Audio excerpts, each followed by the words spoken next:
In this video, I'm going to be going over if it's realistic for you to play Division 1 baseball. This is what Division 1s are looking for to fill their rosters, whether it be transfer guys or high school pitchers, juniors and seniors primarily. This is what they're looking for in a pitcher. 2.7% of high schoolers actually play Division 1 baseball, and that's considering all high school players. And there's a lot of high school players who are not super serious about playing at the college level. Maybe they don't even want to play college, so those guys are taken into account with this percentage. However, 2.7% is pretty slim margins, so that has to be noted. It's a very difficult thing to play Division 1 baseball. Not many people do it. Not many pitchers actually end up playing collegiate baseball and have what it takes to continue playing to college, let alone D1.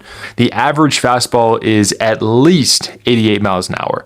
The outliers, if you are going to be the outlier throwing slower than 88, you are going to make up for it in other ways, and you're going to be projectable still. So do not be under this target and think, I'm going to play Division 1 baseball. It's going to be even more difficult for you, and you're probably going to be overlooked. So make sure that you can hit this standard. And then they're also looking for plus command and off speed. It's not just I throw hard. Do you have control and command of more than 2, 3, 4 pitches, right? That's what they're looking for as well. That's what actually gets results on the field. It's not just about throwing hard. Size and projection. So the average, I'm going to jump down here, but the average freshman at D1 is 6'1", at least 180 pounds. That's not saying 180 is the average. That's saying 180 plus. So the average is more along the lines of 200 pounds, actually. And then obviously academics and exposure play a huge role after you meet these physical requirements. If you're not 6 feet, if you're not 6'1", 6'2", or more, that doesn't mean that you're disqualified. That just means that the average pitcher typically is around this size, and they're probably more easily throwing at least 88 miles an hour. But if you can do that and you're undersized, as in you're shorter than 6 feet or so, then, it's more about what does your stuff do? Does it play? Can you actually still throw hard as an undersized pitcher? That's what matters more. So you can definitely be the outlier in that sense. So the next part of this video is talking about where you are right now in your development and how you can go from where you are right now to the Division 1 standard and potentially get exposure and get looks. So let's go into that next part right now. So as you're watching this right now, I have no idea where you're currently at in your development. You might be a freshman, you might be a senior, you might be a sophomore in college already. But the fact of the matter is, if you're trying to play Division 1 baseball, then you physically need to meet these requirements, right? That is the minimum for you to even get any looks, for it to be even possible to play at the next level, right? So now let's talk about your development and how you go from where you currently are to meeting these standards. You want to be undeniable and make sure that you're going to get offers. Make it absolutely certain that a D1 is going to want you on their roster. That's what we're talking about right here. How do we go from where you are watching this video to the minimum D1 standard? Because it is at that point when you can get exposure and potentially get D1 offers. A lot of guys are going to jump the gun and go from here to exposure. And that's where you get the travel ball problem, where too many guys are trying to seek exposure from college camps, spending tons and tons of their parents' money, most likely, to get exposure when they're currently nowhere near the standard for schools to actually want them on their roster. So what you need to do is develop yourself with this period of time, whatever that may be. It could be a short timeline, or it could be a long timeline. But for you to go where you are right now to the minimum standard is going to be your developmental process. So that's why we bracket this over here and ask these 2 questions. And those 2 questions are, how do I get there? And how much time will it take? Those are the 2 main things when it comes to development. So how do you get there? Well, you got to first get very clear, like we just did, on what are the minimum requirements. And if it's velocity, you need to address the velocity problem. right? And I have tons of videos on how to throw hard. Go check them out on Instagram or YouTube.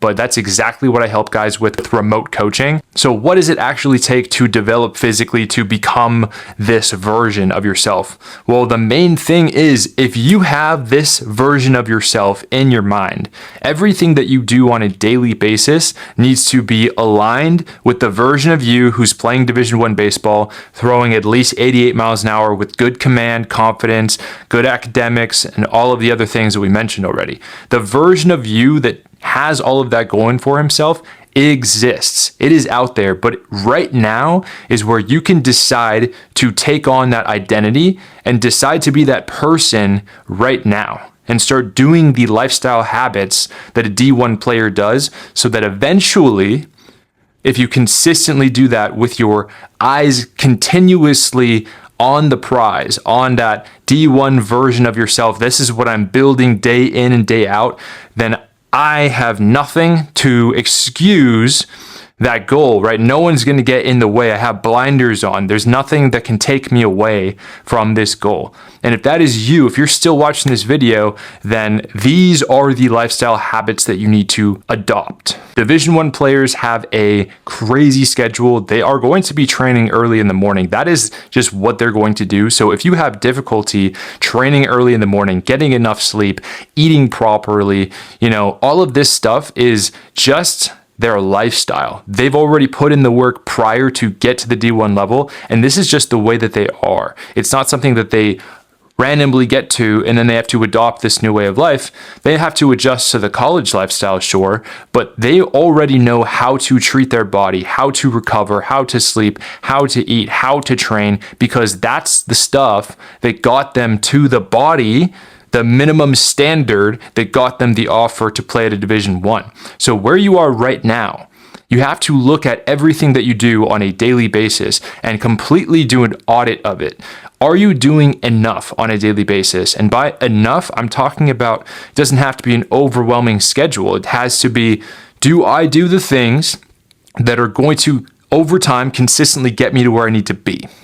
And that is the training specifically for the goal outcome of throwing harder, learning how to move smoother on the mound so you can gain velocity, stay pain-free, actually perform on the field and get innings, how to eat properly and recover so you can consistently train and throw and all of that without getting injured. So that is how you get there. It is by the day-to-day actions that you need to take, and it is so much easier when you have clarity and guidance. If you are fully trusting your own plan or ChatGPT to make you a training plan, and you're trying to be a student, you're trying to be a player, and you're also trying to be your own coach with your mechanics and your training program and your diet, then you are most likely going to miss out on Division I baseball, because Division I bound guys already have all of that figured out. So if you're wasting time analyzing your own mechanics, wasting time on social media, trying to find the perfect cue or drill or video, and asking online pitching coaches for advice,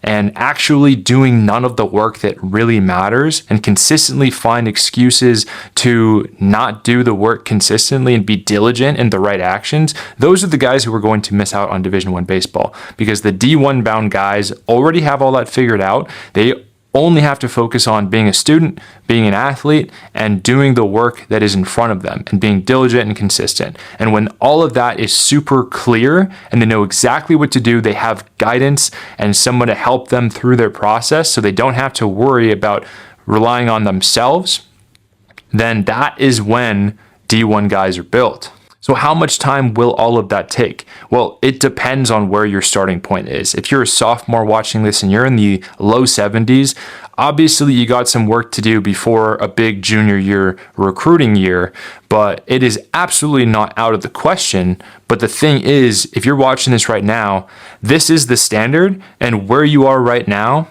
it can take it could take 6 months or so to make a giant change in your velocity, and you can be in the low 80s in 6 months from now if you started doing the right things. But 6 months from right now, you could still be in the same exact spot that you're in if you don't change anything about your perspective, about your process, and about the day-to-day stuff. If you don't develop new habits that serve you and serve this goal, then you're going to stay in the same spot 6 months from now. So if you want to actually run with this and make very real progress towards this goal to potentially make this a reality and actually get some exposure as this guy. That's the main thing. We want to meet the Division 1 standard, then get exposure so you actually have something to show college coaches. You want to be able to go to showcases and get scouted and show these scouts what you're all about because you already meet the standard. You want to be undeniable. So that is the process. You have to develop physically, mentally, all of these things to become the standard that a college coach would want to give an offer to. That is how you do it. So this developmental process is exactly what I coach my athletes on. The day-to-day grind of doing the right things consistently over time with guidance and mentorship. This is exactly what I do with my remote pitchers who work with me from all around the country and even Canada to gain on average 4.2 miles an hour on their fastball in sometimes as little as 12 weeks. Liam jumped from topping 83 and sitting in the upper 70s to topping 87 and making his former PR, just his sitting velocity, in just over a month. Logan went from sitting in the low 80s to now topping 87 in just over a few months. Thomas went from the mid 70s to topping 80 in just 10 weeks. Grant was sitting in the mid 80s and only after a month of working with me, he was topping 90 in the Cape Cod League. Braden went from the upper 70s to touching 84 in junior college. Brandon went from the mid 80s to touching 92 in junior college. And plenty of other guys have seen insane results from working with me and in just a short amount of time can make massive progress on their velocity by implementing a process that actually works. If you want to have a developmental process for you to finally gain velocity and see the results that you're looking for so you can actually make an impact and become the minimum D1 standard and get exposure to play D1, there is literally something that you can change about your process right now if you knew what to do and you had clarity and guidance. So if you want to work with me one-on-one and potentially add 3 to 7 miles an hour on your fastball and actually see results like my guys, then click the link in the description and book a call with me so we can talk more about your situation, see if you're a good fit for the program, and if you are, we can get started right away. I hope this video was super valuable for you. As always, Jesus loves you.